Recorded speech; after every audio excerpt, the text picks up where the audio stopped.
Agora, na Rádio e TV Câmara, painel eletrônico. Bom dia. Hoje é quinta-feira, 5 de dezembro de 2024. São exatamente 8 horas em Brasília. Este é o painel eletrônico. Estamos ao vivo na Rádio Câmara, na TV Câmara e no YouTube. No nosso radar, as notícias mais importantes da Câmara dos Deputados e do Congresso Nacional. E estes são os nossos destaques de hoje. O plenário aprova urgência para projetos sobre corte de gastos. A audiência pública questiona quanto o consumidor paga pela energia elétrica. Você pode mandar sugestões, comentários ou perguntas para o painel eletrônico. O e-mail é radio@câmara.leg.br e o WhatsApp é o 61 99978 9080. O nosso conteúdo também fica disponível nas redes sociais. Estamos no Instagram, no X, no Facebook, no Blue Sky. Agora são 8 horas e 1 minuto pelo horário de Brasília. O presidente da Câmara diz que o governo vai ter que dialogar para aprovar medidas de ajuste fiscal. O repórter Luiz Gustavo Xavier acompanhou a entrevista. O presidente da Câmara dos Deputados, Arthur Lira, afirmou que o governo vai precisar trabalhar e dialogar muito para conseguir aprovar o pacote fiscal ainda neste ano. Ao discursar no Fórum J, o Brasil em 10 anos, Lira disse que o Congresso Nacional foi muito responsável nos últimos anos e cumpriu seu papel em votar propostas sensíveis e importantes para o desenvolvimento do país, sobretudo nas pautas econômicas e de responsabilidade fiscal. No entanto, ele reconheceu que o momento é de instabilidade, principalmente em razão das alterações das regras dos pagamentos das emendas parlamentares. Então vai se ter, sim, essa semana, a próxima, a outra, muito trabalho, muita conversa, muito convencimento para que essas matérias saiam. E eu não tenho dúvida que o Congresso não vai faltar. Agora está num momento de muita instabilidade, de muita ansiedade, de muita turbulência interna por causa desses acontecimentos que não são inerentes ao convívio harmônico, constitucional, de limites entre os poderes, principalmente nas suas circunscrições do que pode ou não fazer. Segundo Lira, o governo está empenhado em convencer os parlamentares da importância de aprovar o pacote, mas há deputados que defendem medidas fiscais mais rigorosas e amplas, e outros contrários às restrições previstas no pacote, que busca conter o aumento de gastos com saúde e educação. Eu não sei se vai ter apoio dos partidos de esquerda para uma pauta dessa. E os outros vão aprovar em benefício do governo, em benefício do país, com os partidos de esquerda votando contra. Então, essa discussão ela vai ter que ser mais aprofundada politicamente. O conjunto de propostas encaminhadas pelo Poder Executivo prevê a redução das despesas em até 70 bilhões de reais em 2 anos. Da Rádio Câmara de Brasília, Luiz Gustavo Xavier. E foram aprovadas urgências para a votação de 2 projetos do pacote de gastos do Executivo diretamente do plenário. Os detalhes com o repórter Cid Queiroz. Deputados e deputadas aprovaram urgência para a votação de 2 projetos do pacote de gastos do governo. Com isso, as propostas serão apreciadas diretamente no plenário, sem precisar passar pelas comissões. São eles: o projeto que limita o uso de créditos tributários e a concessão de incentivos fiscais, e o projeto que altera regras para o aumento do salário mínimo e para a concessão de benefícios sociais. O líder da oposição, deputado Felipe Barros, do PL do Paraná, criticou as propostas. Esse corte de gasto é fake. Eles estão cortando, senhor presidente, povo brasileiro que nos acompanha, cortando benefícios como o BPC do povo mais pobre. Estão cortando do salário mínimo, estão cortando o BPC dos deficientes. Nós precisamos sim de uma reforma profunda, que corte despesas, que faça uma reforma administrativa séria. O que o governo, todos estão vendo, o mercado já percebeu, não quer fazer. O líder do governo, deputado José Guimarães, do PT do Ceará, defendeu as medidas incluídas no pacote, que prevê reduzir em até 70 bilhões de reais nos próximos 2 anos os gastos públicos. Nós não vamos retirar nenhum direito, vamos aperfeiçoar alguns programas, fazendo correções, mas jamais sem mexer naquilo que é central, que é para preservar o direito daqueles que precisam cada vez mais de proteção do Estado. Não se trata de atropelar ninguém, nem mesmo a oposição, porque nunca foi esse o nosso comportamento aqui dentro. É diálogo, é construção coletiva, é na construção coletiva que a gente busca os consensos necessários para votarmos matéria de interesse do país. Ainda sem relatores designados pelo presidente Arthur Lira, os 2 projetos podem entrar na pauta do plenário já na próxima semana. Da Rádio Câmara de Brasília, Cid Queiroz. Agora são 8h05 em Brasília. Por que sua conta de luz está tão cara? Essa pergunta é o mote da audiência pública que a Comissão de Minas e Energia da Câmara faz daqui a pouco às 9h30. A intenção é mostrar ao consumidor como se chega ao valor da tarifa de energia elétrica que todo mundo tem que pagar. E também discutir alguns desses componentes da conta. Quem pediu a realização desse debate foi o deputado Hugo Leal, do PSD do Rio de Janeiro. A gente gravou a entrevista com ele ontem, adiantando alguns pontos do que vai ser discutido na audiência de hoje. Você acompanha essa entrevista a partir de agora. Deputado Hugo Leal, muito obrigado por estar aqui conosco no estúdio do painel eletrônico. Uma coisa que me chamou a atenção em primeiro lugar foi o título da audiência pública, né? Por que sua conta de luz está cara? A gente, como consumidor, a gente tem essa clareza de o que compõe o preço da energia que a gente paga? Então, o título foi exatamente provocativo, porque todas as vezes que a gente faz audiências públicas aqui, às vezes o tema nem sempre fala diretamente com a população, né? Quais são os subsídios que incidem sobre a fatura da energia. Então, aí eu entendi que nós devíamos fazer simplesmente essa pergunta. Por que está cara a sua conta de luz? Só a questão das bandeiras, é isso? O que está incidindo na sua conta de luz? O que você está consumindo ou você está pagando na sua conta de luz que você não consome, mas mesmo assim você está pagando? É importante dizer. E aí isso entra como um aspecto muito tangencial e as pessoas não sabem. Não sabe, a maior parte da população, acho que a maciça, né, parte da população não tem ideia do que incide dentro da nossa conta de luz. E muitos que são subsídios, né, e que pagam para o país todo. Isso precisa começar cada vez mais, né, dar luzes efetivamente a essa questão da conta de energia.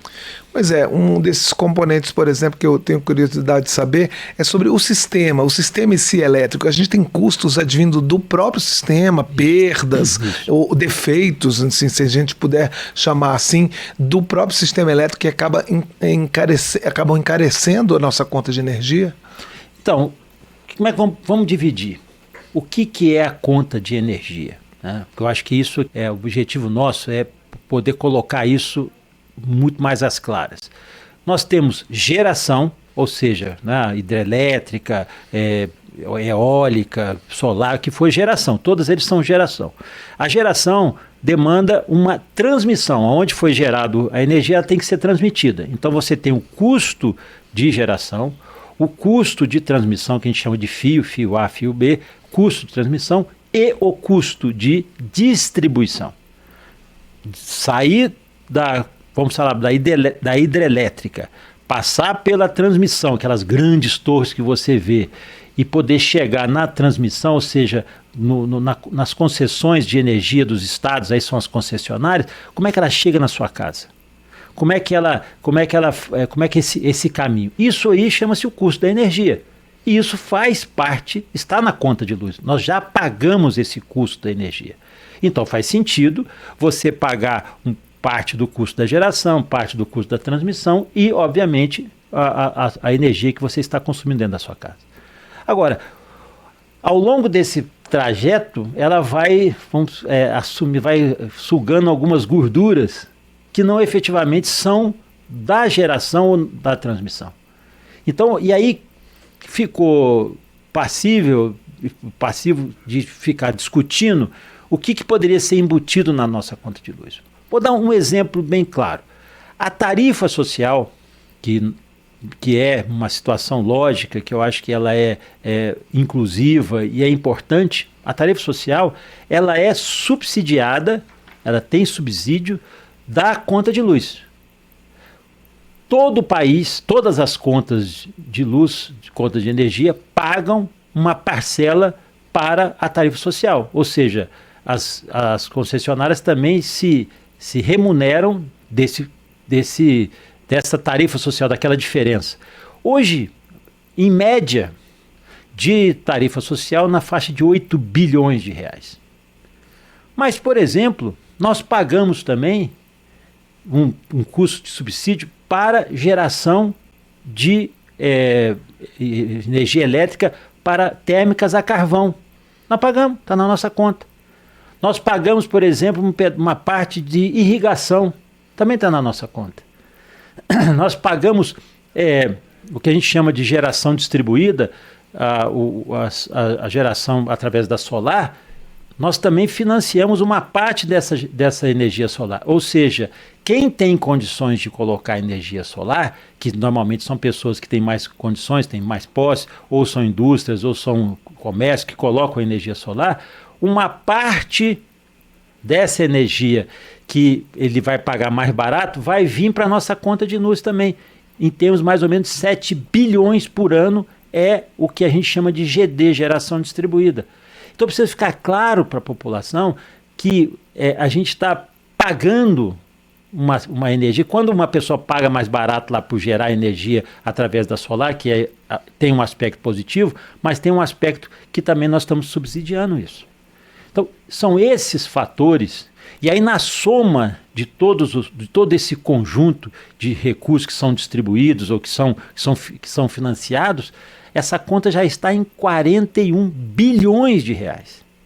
Veja, não é no orçamento. Antigamente o orçamento público que financiava. Como é na conta de energia, o valor é pequeno, mas o valor é pequeno de todos os consumidores, essa conta passa a ficar cara. Então, hoje, se você somar subsídio mais imposto, nós estamos falando de quase 40%, 37%, 38% do custo da sua energia é tributo e subsídio. Ou seja, que não tem absolutamente nada a ver com o custo da energia. Se a conta custa 100, em média R$40, se a conta custa R$40 ou é tributo ou é subsídio. A conta mesmo, o custo da energia, geração, transmissão e a distribuição no local custa 60. Isso que a gente precisa deixar claro. Deputado, tem espaço na sociedade para se discutir, se rever esses subsídios, por exemplo? Sim. Porque às vezes o consumidor, unitariamente, ele se sente meio impotente de discutir subsídios diante de uma estrutura tão grande. Nós estamos fazendo exatamente isso. Por isso que quando nós denominamos a audiência como por que sua conta de luz está cara, para as pessoas perceberem.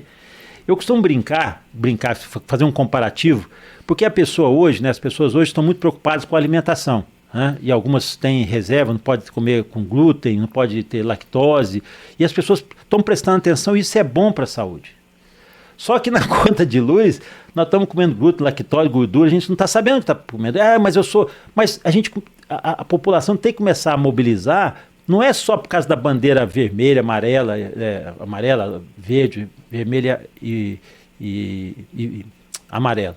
Não é só isso. Isso encarece, mas tem um motivo para encarecer. E o motivo é que quando há baixa hídrica, ou seja, menos chuva, menos águas nos reservatórios, você tem que buscar energia das termoelétricas, a gás, com vários outros mecanismos. Quando você vai buscar a energia da termoelétrica, porque ela tem um despacho, né, ela despacha com regularidade, com perenidade, e fica mais cara. Essa energia da termoelétrica é mais cara. A energia, por exemplo, da nuclear, que é o Angra 1 e Angra 2, ela também é mais cara. Mas qual é a vantagem dela? Ela é retilínea, ela é permanente, faz muita diferença entre você receber uma energia que é inconstante, a solar e a eólica são inconstantes. A solar é enquanto tem sol e a eólica enquanto tem vento. Se faltar, ela não tem perenidade. Então isso é muito preocupante. Ela está no sistema, mas pode reduzir. Então isso faz diferença. Então explicar para a população por que é bandeira verde, amarela e vermelha e por que isso acontece. Não tem nada a ver com subsídio.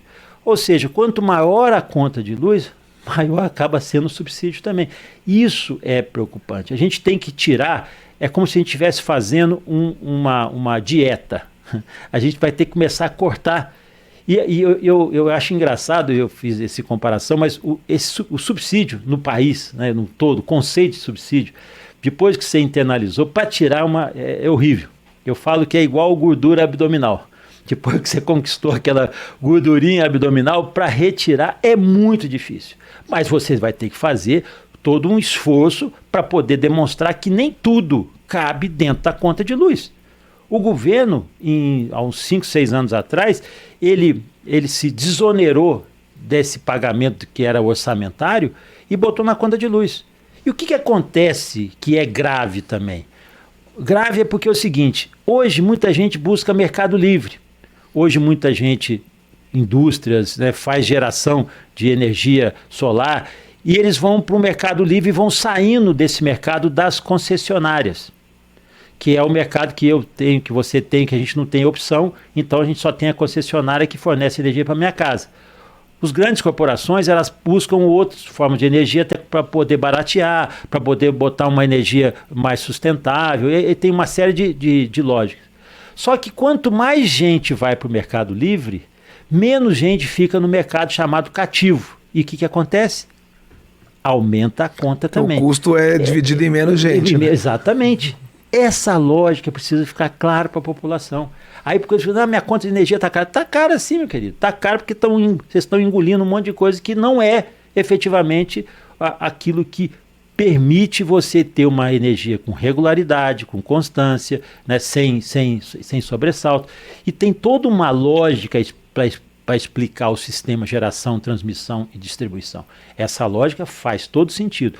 Faz sentido, deputado Hugo Leal, manter, por exemplo, a tarifa social? Perfeito, eu acho que esse é um subsídio que é importante, porque também é um benefício de inclusão das pessoas, um valor, uma tarifa menor.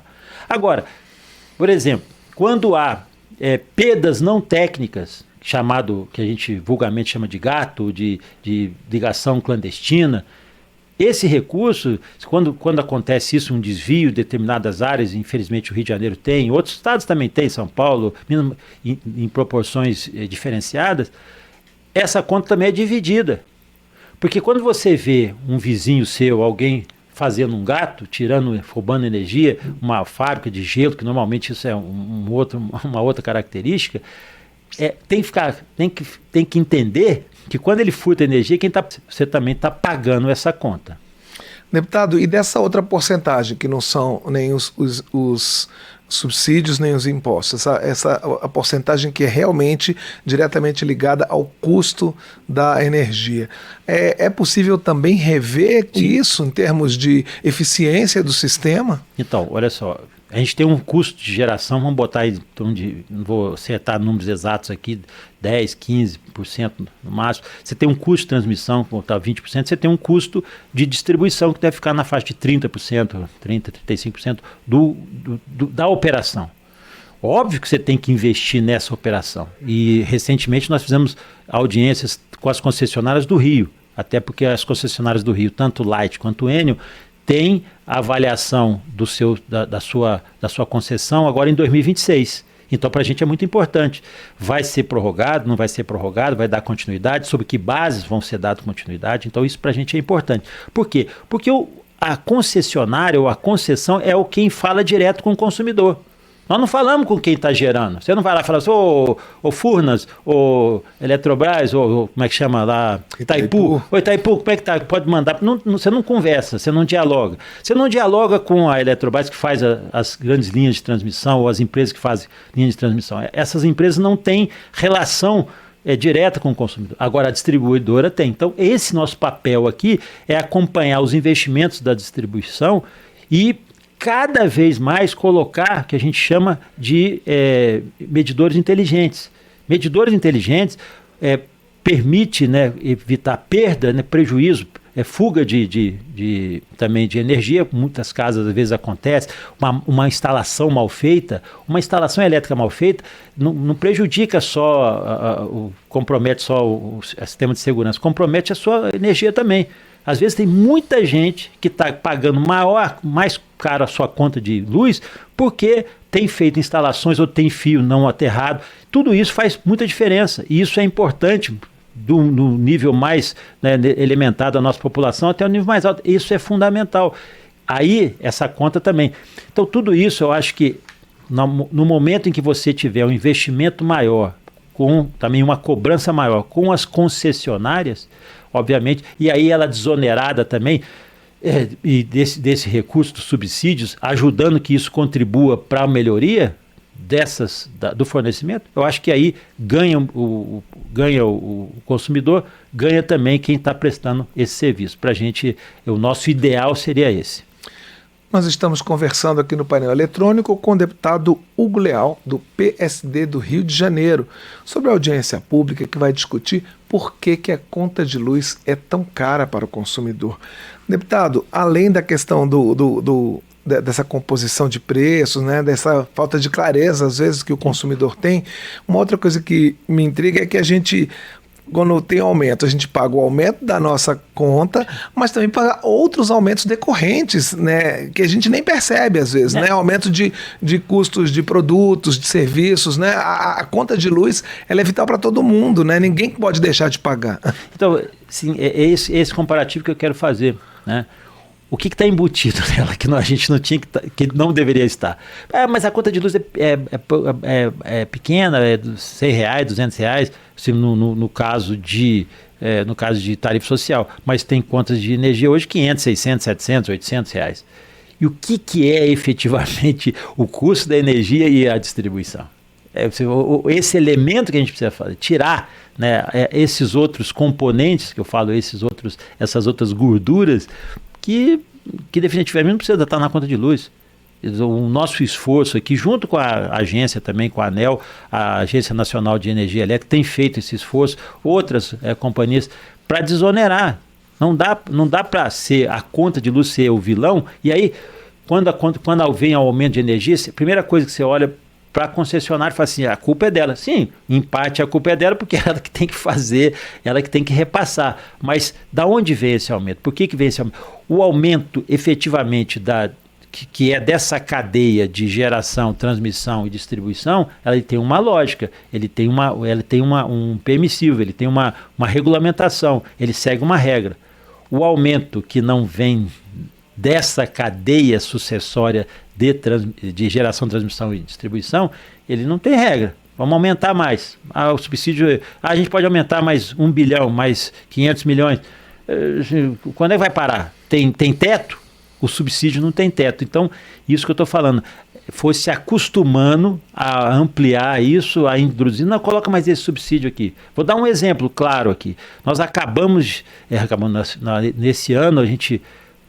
Acho que foi esse ano, ano passado, eu já não me lembro aqui cronologicamente. Aprovamos um projeto de lei e eu insisti muito nisso, a aprovação dele, que era produção de energia em alto mar, eólicas offshore, ou seja, aquelas torres aqueles chamados cataventos, né, que a população conhece, aquelas torres de geração de energia em alto mar. Isso é extremamente rentável em várias outras partes do mundo, consegue. Nós fizemos o projeto foi para a pauta e iniciaram os chamados jabutis, outras coisas.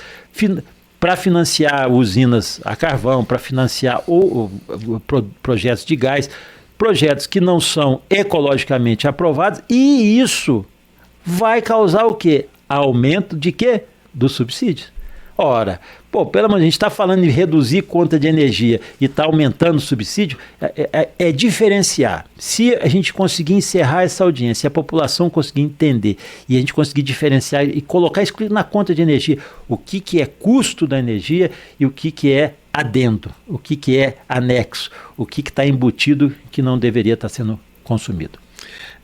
Deputado, e qual é o papel da ANEEL, da Agência Nacional de Energia Elétrica, nesse processo? Porque muitas vezes o consumidor fica dizendo, poxa, mas fala de todas as agências reguladoras como se elas acabassem protegendo mais as empresas do que o consumidor. No caso da ANEEL e no caso dessa questão da conta de luz, qual é o papel da agência nesse sentido de rever subsídios, de discutir e de tentar chegar a um preço que talvez uma tarifa que seja mais justa? A ANEEL tem dado muitos fundamentos, né, trazido a ANEEL nesse aspecto especificamente. A ANEEL tem feito vários trabalhos nessa linha, né, nesse convencimento para a população, mas não é muito que o papel dela, esse papel é muito mais do legislativo do que da própria ANEEL. A ANEEL é a regulação. Agora, o que nós temos cobrado insistentemente da ANEEL é metas, eficiência e eficácia na fiscalização. Porque a ANEEL é interessante, diferente das agências, né?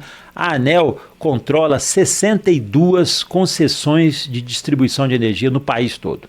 Por exemplo, no Rio de Janeiro tem três. Em São Paulo tem, eu acho que 8 distribuidoras de energia. Tá? Então, tudo mapeado. Ela tem que melhorar a eficiência e a eficácia de fiscalização dessas concessões. Esse é o papel da agência. E aí, o que acontece? Ela só tem a sede dela aqui em Brasília. Quem é que fiscaliza nos estados, nos municípios? Esse é um debate que a gente tem feito com relação especificamente à ANEEL. E isso aí poderia pegar uma parte desse subsídio para poder melhorar as condições da ANEEL. De repente ter alguns escritórios ou faz parceria com os estados, em alguns estados, acho que tem 12 ou 13 estados que faz parceria com as agências estaduais, agências reguladoras estaduais, mas muito engessado. Nós precisamos ampliar essa fiscalização. Eu, por exemplo, no meu estado lá, na região serrana, na região dos lagos, na região Costa Verde, a concessionária é a Enel. Olha as dificuldades. Toda vez que dá um problema, qual é o único canal que a gente tem? É reclamar com a concessionária. Você vai reclamar da raposa, está tirando o ovo desaparecer lá do galinheiro, e aí você vai reclamar com a própria raposa, falando uma figura de linguagem aqui, mas eu estou dizendo isso, não faz sentido.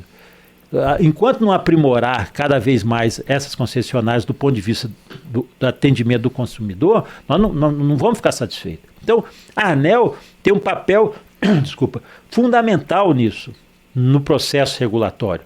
E distribuir, ou seja, descentralizar esse processo fiscalizatório. Porque quem sente as dores, se está faltando luz ou não está, se tem regularidade ou não tem, se queimou meu aparelho, é o município, é o consumidor. O consumidor mora no município, ele não mora em Brasília. Como é que de Brasília ele vai fiscalizar? Quais são os elementos que ele usa para poder saber se a sistemática lá... ou não, o sistema informa aqui a ANEEL se teve queda de energia, quanto tempo ficou. Mas é muito pouco. Porque esse distanciamento acaba prejudicando. Então, esse é um outro tema, um outro trabalho que a gente já tem discutido, já tem aprofundado, mas nessa luta aqui do valor da conta, do custo da energia, a ANEEL tem sido, nesse aspecto, parceira, explicando, e cabe a nós aqui fazer esse debate, aprofundar esse debate para poder tirar esses elementos ou essas gorduras que nós temos na nossa conta de luz. Nós conversamos aqui no painel eletrônico com o deputado Hugo Leal, do PSD do Rio de Janeiro, sobre a audiência pública que acontece aqui na Câmara e que vai questionar o valor da tarifa de energia elétrica e vai tentar esclarecer aos consumidores qual é a composição da nossa conta, o que a gente está pagando de energia mensalmente. Deputado, eu queria agradecer a sua participação aqui no painel e desejar boa sorte nas discussões de vocês. Eu agradeço também mais uma vez a TV Câmara, a Rádio Câmara aqui por esse espaço, parabenizo também por toda essa dinâmica que tem sido implementada aqui na Rádio Câmara. E deixar aqui nosso trabalho aqui, satisfação do nosso trabalho. E eu costumo sempre dizer o seguinte, toda audiência pública tem que ter um desdobramento, né? Eu sempre procuro fazer isso para poder dar eficácia no nosso debate. E nosso desdobramento é poder fazer uma divulgação ampla, geral e restrita desses elementos que nós vamos internalizar, né? Buscar, vão ser várias pessoas que estão vindo, vários técnicos, vários especialistas, para a gente tirar um documento e começar a fazer uma divulgação em massa do que significa esse subsídio. E tentar, obviamente, a eficiência maior é tentar diminuir, né? Reduzir a nossa conta de luz. Agora 8h29, de volta ao vivo com o painel eletrônico pela Rádio Câmara, pela TV Câmara e pelo YouTube. E a gente continua falando de energia elétrica, porque executivos da Enel, a concessionária que atende os consumidores do Rio de Janeiro e de São Paulo, anunciaram a ampliação de investimentos para melhorar os serviços de distribuição e evitar falta de energia elétrica. Eles participaram de audiência pública aqui na Câmara. Os detalhes com a repórter Cibele Comanetti. O presidente do Conselho de Administração da Enel Brasil, Guilherme Lencastre, afirmou que serão destinados 10 bilhões e 400 milhões de reais entre 2025 e 2027 para o atendimento dos cerca de 8 milhões 230 mil clientes da capital paulista e de outros 37 municípios. Já o presidente da Enel Rio de Janeiro, Francesco Moliterni, anunciou outros 5 bilhões e 200 milhões a serem investidos no mesmo período em 66 cidades fluminenses. Os executivos foram a uma reunião das comissões de Minas e Energia e de Integração Nacional e Desenvolvimento Regional da Câmara. Os deputados quiseram esclarecimentos sobre problemas recentes no fornecimento de luz.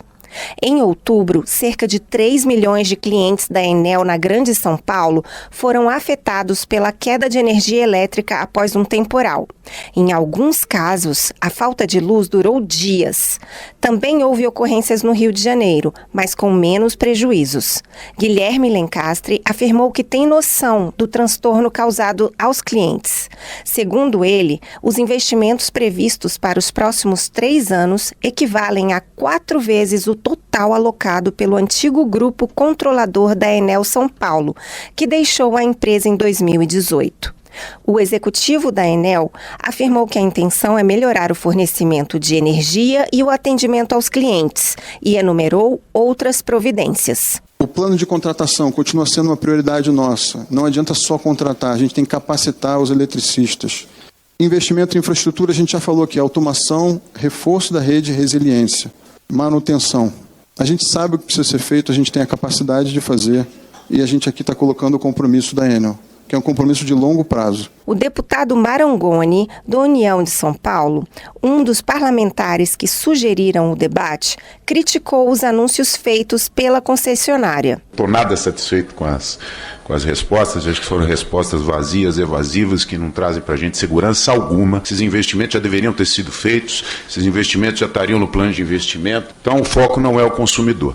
Desculpa, se o foco fosse o consumidor, a gente não ia ter passado os transtornos que a população está passando de 7 dias sem energia, 5 dias sem energia. Durante a audiência pública, Giacomo Bassi, superintendente de fiscalização técnica dos serviços de energia elétrica da ANEEL, a Agência Nacional de Energia Elétrica, informou que a Enel SP tem apresentado indicadores de desempenho piores do que outras distribuidoras no país. A Enel São Paulo e a Enel Rio de Janeiro têm melhorado no desempenho geral de continuidade, indicador da ANEEL que considera o número de ocorrências e o tempo com falta de luz. No entanto, ambas seguem em posições ruins no ranking divulgado anualmente. Da Rádio Câmara de Brasília, com informações de Ralf Machado, Cibele Comanetti. Como a gente gosta de lembrar sempre, o painel eletrônico é transmitido pela rádio, pela TV Câmara e também pelo YouTube. Nosso endereço no YouTube é www.câmara.leg.br/YouTube. O programa está ao vivo também na página da Rádio Câmara na internet, radio.câmara.leg.br, e na página da TV Câmara, câmara.leg.br/TV. Acompanhe a gente também pelas redes sociais, tanto da Rádio Câmara quanto da TV Câmara. Estamos no Instagram, no X, no Facebook e no Blue Sky. Comissões da Câmara votam emendas ao orçamento de 2025. Recursos previstos para o ano que vem ultrapassam os 11 bilhões de reais, como detalha a repórter Silvia Munhato.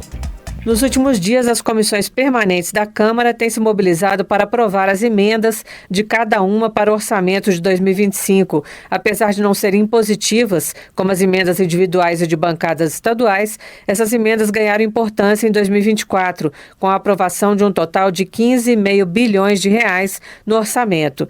Para 2025, o valor já está fixado em 11,5 bilhões para as comissões da Câmara e do Senado. Em anos anteriores, essas emendas poderiam até ter valores altos, mas eram pouco executadas. Para 2024, segundo o Siga Brasil, já foram pagas 8,2 bilhões de reais até 2 de dezembro.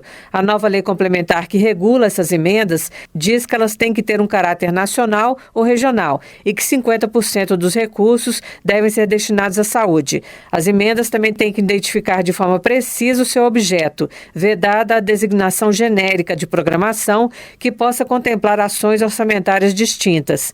Após a sanção do orçamento, cada comissão receberá as propostas de indicação dos líderes partidários. Essas indicações serão analisadas e deverão constar em uma ata para serem enviadas ao Ministério correspondente. A Comissão de Viação e Transportes aprovou, por exemplo, emendas no valor de 796 milhões de reais para ações relacionadas à construção de trecho rodoviário regional, resgate de animais em rodovias, equipamentos para a Agência Nacional de Transportes Terrestres e implantação de salas multissensoriais para o acolhimento de pessoas com transtorno do espectro autista nos aeroportos. Esta última emenda foi defendida pelo deputado Paulo Alexandre Barbosa, do PSDB de São Paulo, que falou das condições que essas pessoas encontram nos aeroportos. Alto nível de ruído, longas filas, espera, e o que impacta muito fortemente nesse tipo de público. Na Comissão de Integração Nacional e Desenvolvimento Regional, o deputado Paulo Guedes, do PT de Minas Gerais, criticou a destinação dos recursos de uma emenda apresentada por ele em 2024 para projetos de desenvolvimento sustentável local integrado. No sentido de que os parlamentares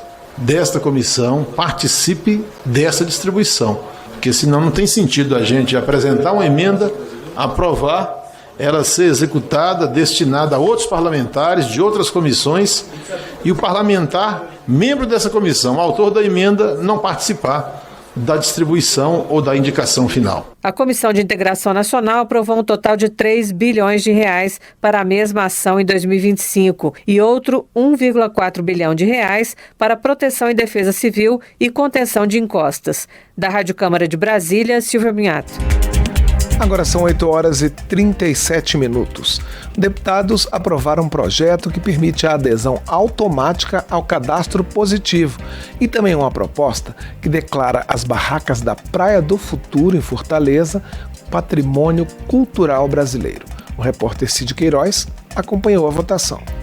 A Câmara aprovou o projeto que assegura aos correntistas de bancos a portabilidade salarial automática e o débito automático entre instituições. O texto, que segue agora para o Senado, obriga os bancos a darem transparência sobre todas as operações contratadas, como o aumento de juros. O relator da proposta, deputado Isnaldo Bulhões Júnior, do MDB de Alagoas, explica que o projeto aprovado amplia a concorrência no mercado bancário. Democratização do crédito, indiscutivelmente, é o caminho mais legítimo da gente oferecer condições mais justas às pessoas mais humildes terem acesso e garantia a créditos mais justos, de forma que evite, que é o objetivo desse relatório substitutivo, a intervenção direta no Estado para que melhores condições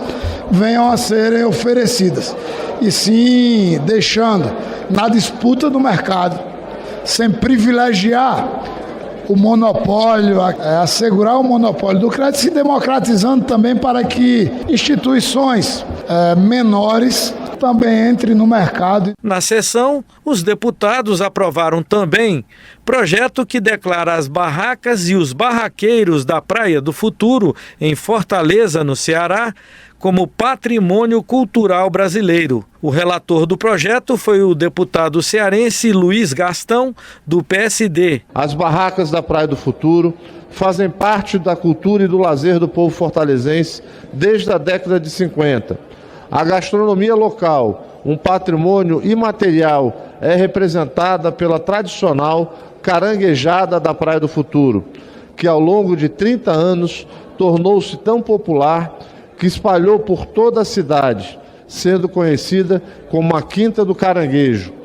A gastronomia das barracas está amplamente inserida no mapa cultural do estado do Ceará, reconhecida pela Unesco como parte da cultura alimentar de um povo. O autor da homenagem aos barraqueiros da Praia do Futuro foi o líder da maioria, deputado André Figueiredo, do PDT do Ceará. Lá são mais de 7 mil postos de trabalho que são gerados. Nós temos aí mais de 70 barracas que geram empregos, que atraem milhões de turistas a cada ano.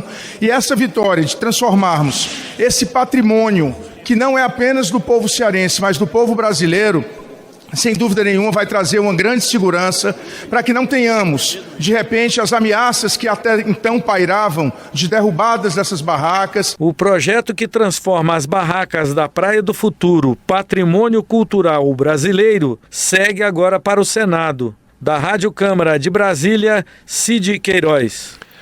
Agora são 8h40 pelo horário de Brasília. Um projeto que regulamenta o mercado de stablecoins no Brasil é tema de audiência pública hoje na Comissão de Finanças e Tributação da Câmara.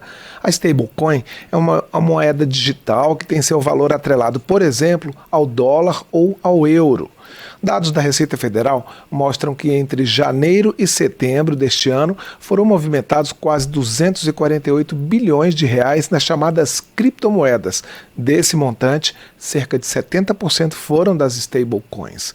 Para falar sobre esse assunto, já está com a gente aqui no estúdio o deputado Áureo Ribeiro, do Solidariedade do Rio de Janeiro, que está à frente do debate e que também é autor do projeto que regulamenta as stablecoins. Bom dia, deputado. Obrigado mais uma vez por prestigiar aqui o painel eletrônico. Bom dia, Cláudio. Obrigado pelo convite para que a gente possa dialogar aqui e explicar o que a gente está propondo aqui na Câmara Federal. Pois é, em primeiro lugar eu queria saber o que são as stablecoins e qual é a diferença delas para outros tipos de criptomoedas que já estão no mercado. Primeiro a gente tem que falar o conceito. O conceito de uma stablecoin se refere a um ativo virtual. A gente tem várias criptomoedas no mercado e a gente tem a possibilidade de ter stablecoins, a stablecoin para você poder fazer transações, né? Cada uma stablecoin é $1. Então você tem o mercado inovando na forma de você fazer transações internacionais. Essa preocupação nossa em regular, da mesma maneira que a gente propôs o debate na Câmara, na regulamentação dos criptoativos, que trouxe normativa para que a gente possa trabalhar com moedas no Brasil, a gente está fazendo a mesma coisa nessa regulamentação para que a gente possa ter a clareza que cada dólar está ali comprovado, auditado, para que você possa emitir uma moeda, para que você não possa ter o risco de emissão de stablecoins e não ter o dólar lastreado. Esse seria um grande problema no mercado financeiro. Então a gente tem essa preocupação para que o Banco Central possa lastrear, auditar, dar transparência a esse mercado e também coibir lavagem de dinheiro, evasão de divisa, outros crimes que facilitam o crime organizado no nosso país. Deputado, quando o senhor fala em transações, é o que? Utilizar isso, por exemplo, se a pessoa for viajar e ter essa moeda para utilizar no exterior, que tipo é compra, é investimento, que tipo de transações podem ser feitas com a stablecoin? Ele poderia viajar, mas não é esse o conceito principal. Você quer fazer uma transação de fazer uma importação, você pode fazer o pagamento com stablecoins. É como se estivesse fazendo um pagamento em dólar. Só que ela tem a facilidade de não ter aquela burocracia toda que você tem para fazer um pagamento em dólar. Então ela facilita a vida das pessoas, né? Ela tem esse novo modelo, pra você ter ideia, a maior empresa que tem a líder de mercado é a Tether. Estima-se que a Tether, né, no primeiro trimestre, ganhou 5 bilhões de reais de lucro. Por que ela tem lucro? Primeiro que você emite uma moeda. Ela é a que mais emite no mundo. Depois você tem essa moeda parada. Então você tem uma stablecoin. Ela está no mercado financeiro trabalhando com esse dinheiro. Então ela teve só do lucro ali dessas aplicações 5 bilhões em 3 meses. Essa empresa tem 25 funcionários.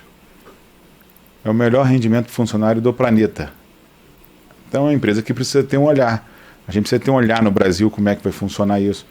Porque você pode ter transações como a do crime organizado, como algumas apreensões que já foi feita pela Polícia Federal, pela Polícia Civil, de fazer transações de compra de arma, compra de droga, tudo através de stablecoins. Então a gente tem que ter essa clareza do que a gente quer e como a gente quer controlar isso. Pois é, mas ela já está funcionando mesmo atualmente. Quem regulamenta, antes de ter essa regulamentação por lei, como é que esse mercado está funcionando? Atualmente você não tem um regulamento específico, igual as criptomoedas também não tinha. A gente avançou no marco legal da criptoeconomia no Brasil, aprovamos um projeto, hoje tem uma regulamentação. Aprovamos um novo projeto que é da segregação patrimonial, para que as corretoras não tenham como o cliente perder os seus ativos. E agora a gente está no terceiro passo, que é aprovar uma regulamentação para que a gente possa ter os ativos virtuais, né, de forma controlada através de stablecoins, para que a gente não possa ter o risco de ter emissão de moeda sem ter lastro. Esse seria um grande problema para o mercado financeiro e também ter o controle, coibir a lavagem de dinheiro, dar transparência aos rendimentos, ter a clareza que você está investindo na moeda e ter os riscos cibernéticos ali para você não ter sanados, para você não ter o dinheiro depois perdido do investidor, prevenção de lavagem de dinheiro, de evasão de divisa. A gente quer hoje dar uma clareza nesse mercado para quem transaciona, que hoje o volume transacionado é muito grande, né, de pessoas que fazem transações com moedas estrangeiras, e o conceito está em dólar, o conceito está em euro, mas também tem lastreada também através do real. Não é só a maioria é em dólar e euro, mas a gente ter clareza do que a gente está fazendo. Deputado, o senhor fala a gente, assim, para quem é esse? Que público é esse que pode se beneficiar, né? Que parte da população? É preciso ter muito dinheiro para começar a investir nas criptomoedas ou não? O valor não enfim, não está atrelado aí um valor inicial muito grande para poder usar esse sistema. Cláudio, a gente, no começo, há um tempo muito curto atrás, a gente falava que criptomoeda era uma coisa que atingia poucos e a gente não tinha um olhar do governo para quem transacionava com cripto. O mercado foi crescendo. Eu vou te contar uma experiência. Um dia eu chego num posto de gasolina para abastecer meu carro. O frentista está abastecendo meu carro, olha para mim e fala assim: o senhor não é o deputado do Bitcoin? Eu falei: sou que discute na Câmara. Ele falou: não, porque eu sou investidor. Isso foi 2018. Quando em 2018 me chamou a atenção que ele estava, um frentista, estava investindo em uma criptomoeda, eu falei: esse mercado cresceu de uma forma absurda e precisa ter um olhar do governo. E a gente começou a discutir isso em 2015. Hoje a gente tem mais investidores em criptomoeda do que tem na Bolsa de Valores. Tem mais gente transacionando criptomoeda do que tem na Bolsa de Valores. A gente teve a oportunidade de instalar aqui na Câmara uma CPI para que a gente pudesse investigar o mercado de cripto, de pirâmides financeiras. A gente fez cada descoberta. Mais de 4 milhões de brasileiros foram lesados porque não tinham conhecimento e entrou nesse mundo sem a clareza e sem a transparência necessária. Foi dali que a gente apresentou diversos projetos de leis que estão sendo discutidos, inclusive esse, para que a gente possa dar segurança jurídica, dar segurança econômica, dar a transparência necessária, ter os órgãos de controle brasileiro, como o Banco Central, o COAF, tendo a sua atividade ali regulatória nesse mercado e ajustando esse mercado para que a gente possa ter um mercado sadio. Quem usa uma stablecoin? Um cara que está numa loja pequena, que montou o seu primeiro negócio, que faz qualquer tipo de importação. Se ele tem que fazer um pagamento, ele faz através de stablecoins e não faz através mais de dólar. Então você tem um pequeno comércio que importa perfume, ou você tem um pequeno comércio que importa relógio, ele pode estar utilizando. Esse mercado é um mercado aberto a todos, que você pode ter no seu celular ali suas stablecoins para fazer o pagamento da forma que você quiser, enviar para você. Eu poderia te pagar agora através de um stablecoins, mandando direto para o seu celular. E você ali recebendo esse ativo de uma stablecoins, $1, ou uma stablecoins, €1, da forma que ela for lastreada. Então é muito fácil. Você imagine Qual é o grande desafio hoje desse mundo moderno? Como é que você pega uma pessoa que está comprando droga e está comprando arma se você transfere direto do meu celular para o seu celular? Qual o valor que foi transferido? Quem regula isso?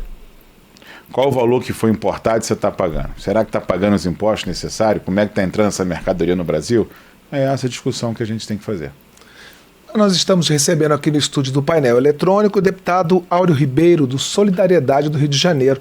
A gente está falando de uma audiência pública que acontece hoje na Comissão de Finanças e Tributação da Câmara e que vai discutir a regulamentação do mercado de stablecoins, um tipo de criptomoeda.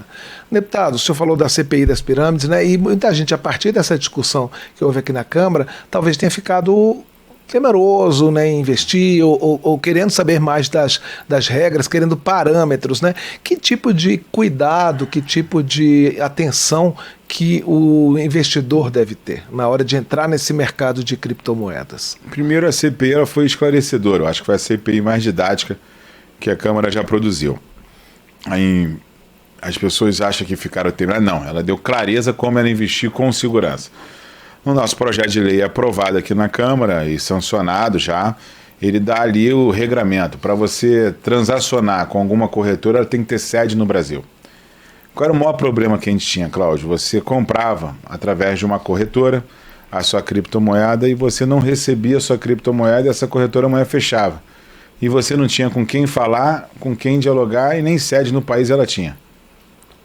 Ou alguém que lançava uma criptomoeda nova, botava no mercado, você comprava, ela valia hoje R$1, do outro dia não valia nada e sumia.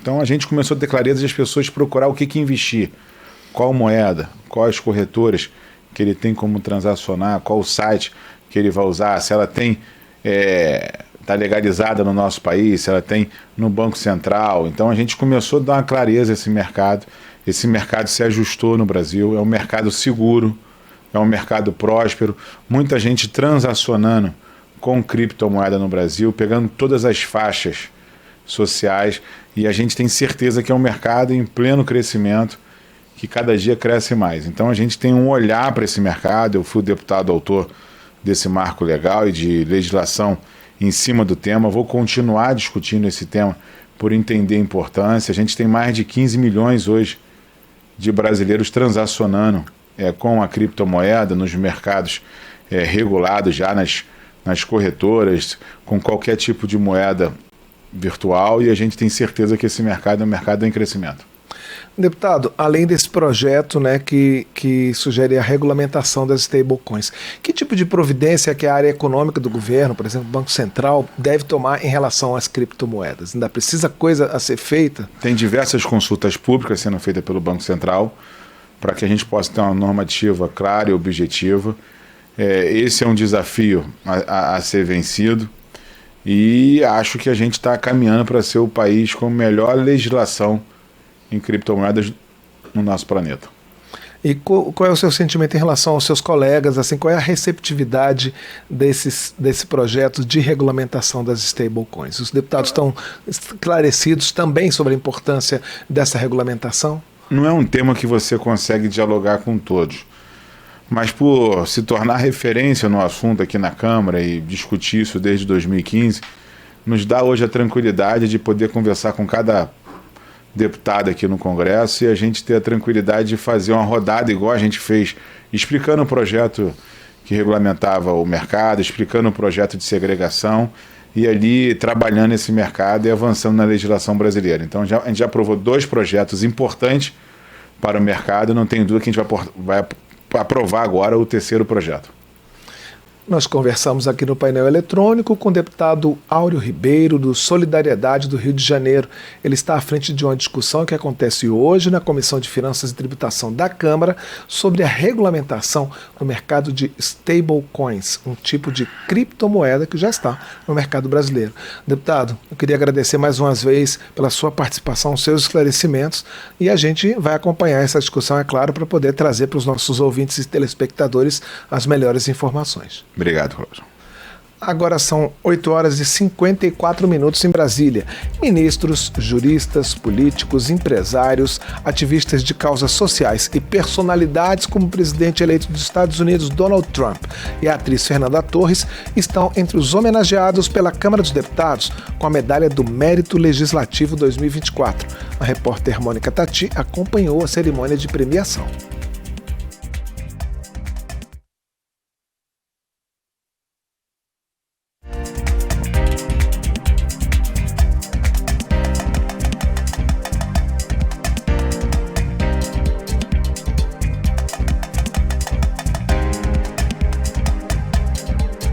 A Câmara dos Deputados realizou uma sessão solene para a outorga da Medalha do Mérito Legislativo de 2024. A condecoração foi criada em 1983 e desde então homenageia autoridades, personalidades ou instituições, nacionais ou estrangeiras, que tenham prestado serviços relevantes ao Legislativo ou ao Brasil.